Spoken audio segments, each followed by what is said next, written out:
Chip's been great. It's been an interesting first urban stealth camping mission. It's a little bit rustic still. Where are we? We're at Kirk's Lake in Michigan. That's so addicting. Hey, Dad, are we in distress? We could be. Hell yeah.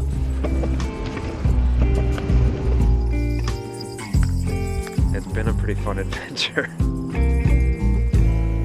Are we even halfway yet? No. We're Lauren and Kirk, and this is Soulianis. We sailed her from Lake Michigan down the Mississippi to the Gulf of Mexico. It's the ocean! And have been living and working aboard ever since. After hauling the boat over hurricane season, we moved into our summer home on wheels. All right, boat, take care of yourself. A van we named Chip. Oh. Good morning. Good morning. That is some bright light. We're gonna have to fix that.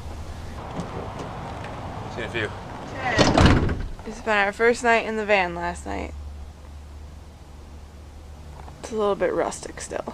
All of our stuff was spread out on the floor, and so when we pulled in to the rest stop, oh no! Alright, I better take down some curtains. Kirk set up a bunch of towels and sarongs to block the light. Wow, this is quite the setup. We brought a couple cushions from the boat because we didn't have any mattresses or any sleeping pads or anything. Kirk was dead set against getting a motel. We bought a van! Why are we sleeping in a motel? I'm like, because we don't have a bed. But we made a pretty decent bed. These cushions are, well, they came from the quarter berth and the pilot berth, so it's what Tartan gave you to sleep on. So, and we piled all of our crap up in the back of the van to get it out of the way so we could sleep. Should be in Wisconsin tonight.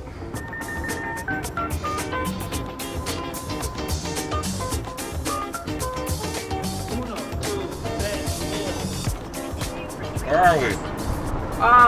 Nashville? Uh-huh. What river is this? I don't know, but there's toes on it.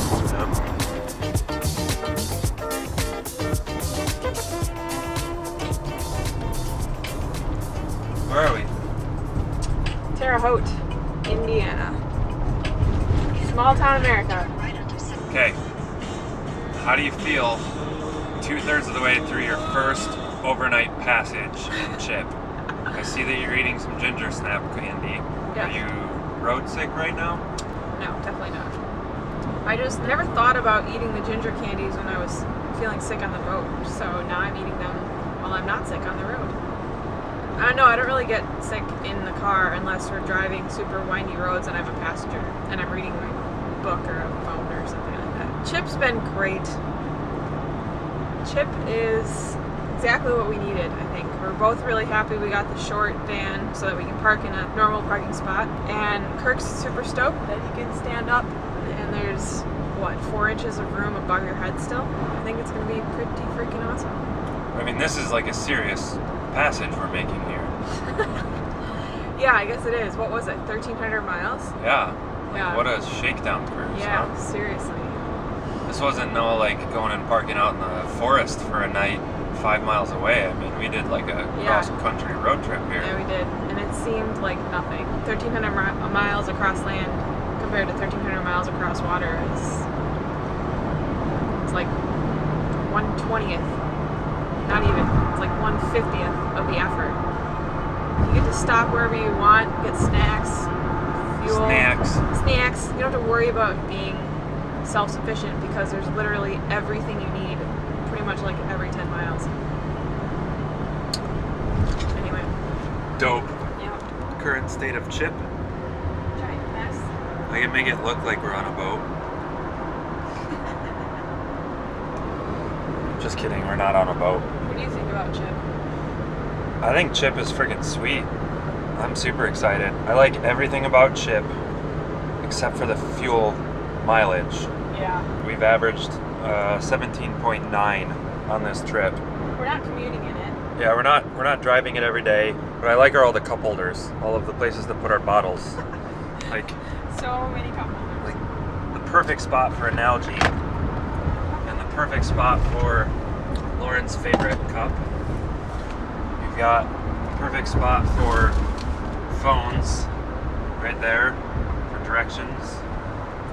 The radio's a little lackluster. You can't adjust really anything on the steering wheel, which would have been kind of cool, but... Luxuries, Kirk. We got a nice shelf up here, which you can't really see very well. We got our fruit basket. The seat in the passenger side is super comfy to sleep in. Lay it all the way back, Lay it all the way back. and it's quite nice. Here. Going down. It's a pretty nice sleep here. So far, so good.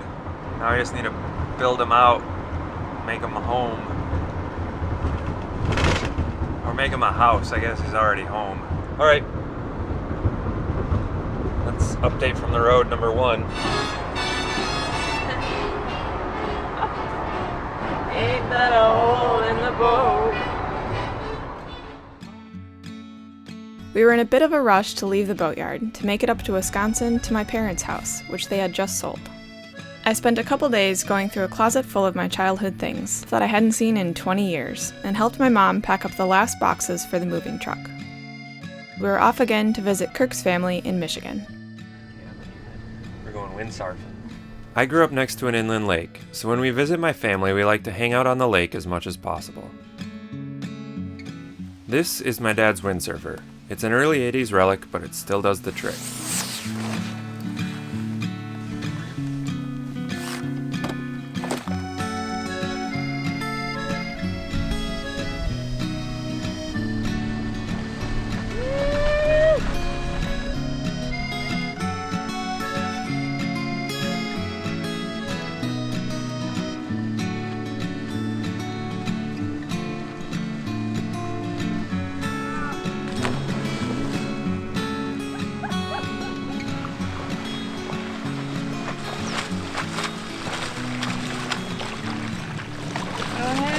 Hello. That's freaking awesome. It's so addicting. God, there's such good wind. Let me see if I can just dock start this. You ready? Hey, Kirk. Huh? You didn't put sunscreen on, did you? No, we're gonna go in just a second.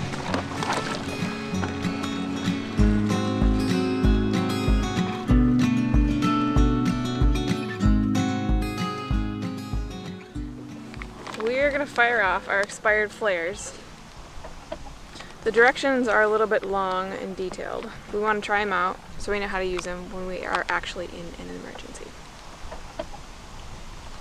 Go. And where are we? We're at Kirk's Lake In Michigan. Burn time up to 7 seconds each. Waterproof, floatable. Oh, they're floatable. We can go pick them up. We should test that out. Okay, so press top of red launch tube down, holding orange sleeve firmly with one hand, use the other hand, pull down the red cap to lock sleeve in place. This already sounds complicated. Yeah. Imagine doing this while our boat is sinking. Yeah, that would suck. Grasp red launch tube firmly with little finger bracing finger dimples and thumb for your first grip. Machine will drop down. Are you serious? While holding above head off to side sharply to launch aerial flare. There will be recoil as the flare launches, so be certain to maintain a firm grip on red launch tube throughout launch process. You ready for this? Yowza. You gonna remember all that? No. Hey, Dad, are we in distress? We could be. It looks like we are right now. No, just a little engine maintenance. Routine. All right. 1, 2, 3. Oh, yeah. Hells yeah. Oh, that one Burn didn't. out already? Yeah, that one didn't stay up very long. All right, do you want to try one? Did you pull real hard? I pulled. Oh, that might be a dud. Oh, wait. Oh. That one lasted a little longer. I didn't go very high, though. So these are supposed to float. Before you light it?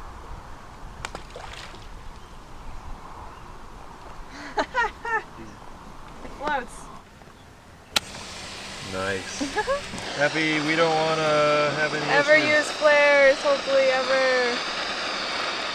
Wow, that's great. Super bright.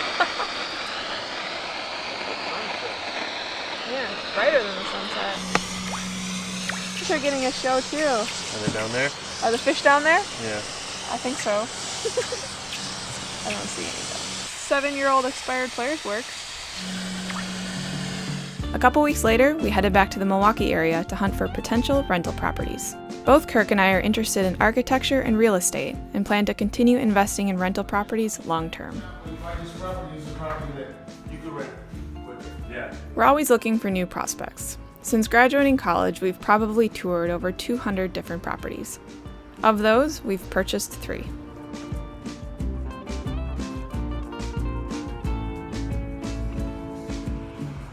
We just wrapped up our first night of urban stealth camping. We're in Milwaukee, looking for more rental property, and we spent yesterday afternoon hanging around at coffee shops till they kicked us out. We decided to go have dinner at a park. Everything was going nice, and we didn't really know where we were going to camp. Apparently, Milwaukee has a citywide overnight parking ban. You have to have a permit. There's not a single city street that you can park overnight in. We called up Walmart, and they didn't allow overnight camping. So then there's a casino in town. I thought, cool, we'll wrap the night up with a couple of hands of blackjack. Well, we pulled in about 3 inches away from the edge of the parking structure. I realized, oh crap, we're in a very tall van. A half second later, I've got like 6 cars slamming on their horns. We then found the parking lot of a brewery that didn't open until midday today. This was now 11:45 at night. We stayed there until 1:30. When we were abruptly woken up to someone trying to open our door. And we stayed silent for a moment, and they walked around to the other door and tried to open that one. And then I think I heard them pee on our tire, so I'm pretty sure they were just a drunk person. That was it. We heard them walk away, and so I hopped in the driver's seat and we got out of there. Hello, good morning. And then we drove back to the neighborhood we've been searching for houses in because it's the neighborhood we felt most comfortable in, and parked on the street and had a pretty peaceful rest of the evening. We are woefully unprepared. We don't have any blackout material, almost nothing for going to the bathroom. We don't have a bed made. This is a very rough shakedown cruise, but it's been a pretty fun adventure. So then we had a really beautiful morning here. We're hung out on the Milwaukee River. There's a nice little park here.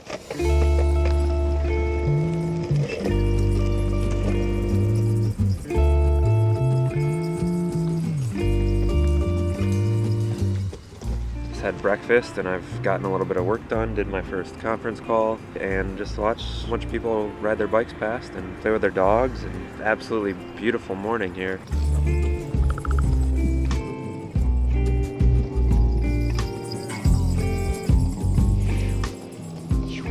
We are gonna go see a house that may become a new rental property for us at 1 today. And now I'm gonna go meet Lauren at a coffee shop. Chip, are you locked? Thanks, buddy.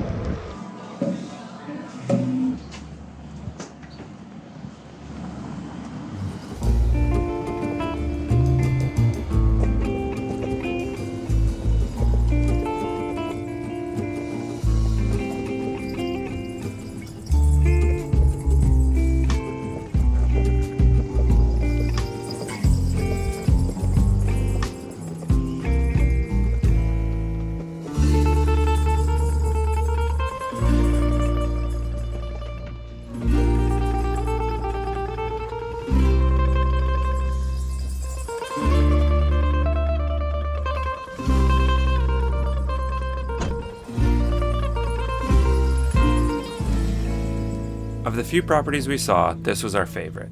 So we made an offer and did an inspection, but we discovered there were some significant repairs to the foundation that were needed, so we ended up passing. And then we headed back south to Racine, where we bought our boat.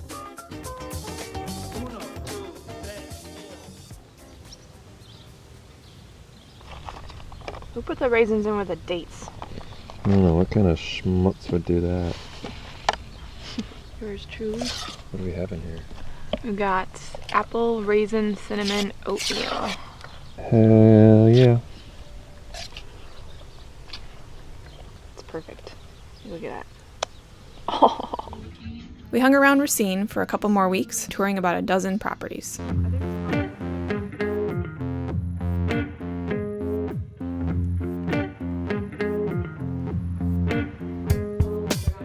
A few houses we saw in Racine fit the bill, but the market was heating up and rental rates didn't support the asking price. we needed to keep looking.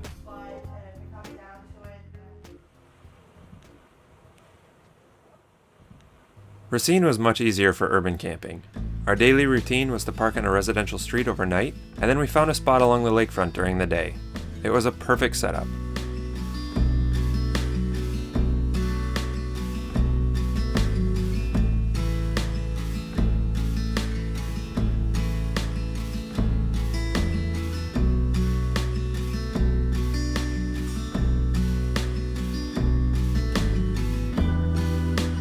After exhausting all the properties on our list, we set off with the goal of getting to the North Channel of Lake Huron for a week of sailing with friends. We stopped to see the lakefront in Port Washington, and I caught a few waves in Sheboygan. I feel like I should try the rights first. It looks way too mellow down there. Oh man, it's been a while.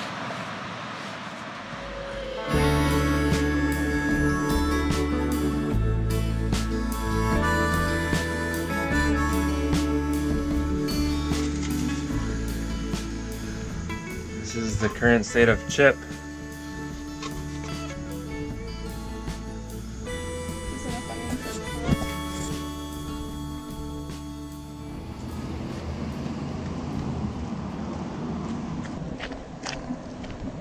See, Chip? Sorry, whipped you in the face. So we're gonna walk this. As a kid, my mom used to bring me and my sister here every summer, and we just loved running up and down the sand dunes.